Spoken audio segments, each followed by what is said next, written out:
Hi and good evening. Today is June 9th, 2025. And I just want to take a moment to speak from my heart because I've been feeling so torn lately. See, I'm currently taking a multicultural education course, which is part of my requirement to get my permanent license for teaching. And it's something I deeply value.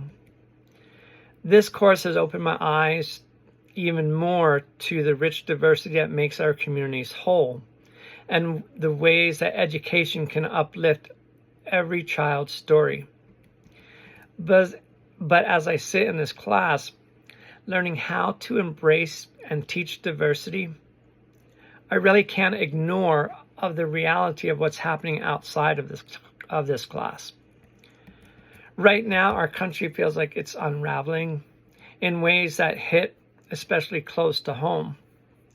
This administration, through its policies, rhetoric, and silence, has stirred chaos and fear around immigration, around trans lives, and around the LGBTQI plus community as a whole. It feels like every day brings new wave of cruelty, wrapped in legislation or social media spin. And somehow the loudest voices act as if white, cisgender, straight people were the first to set foot on this land.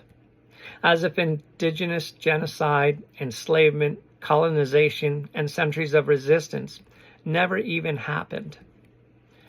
I'm tired. I'm angry. And truth be told, I'm scared.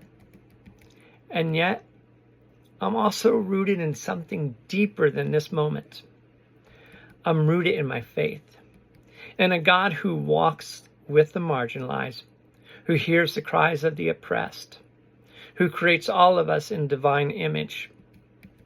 I believe in the God of liberation, not domination, the God of truth, not denial. And that gives me strength when everything else around me feels like it's shaking. Because we have always been here, queer people, trans people, Black and brown people, immigrants, our lives, our stories, our cultures, are essential threads in the fabric of this country. No law can erase that. No hate speech can silence the truth.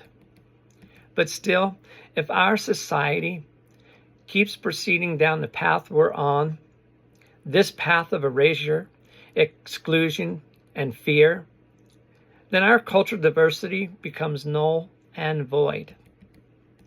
And that's a heartbreaking outcome for a nation that claims to be founded on Christian principles, a nation that dares to say, give me your tired, your poor, your huddled masses yearning to breathe free.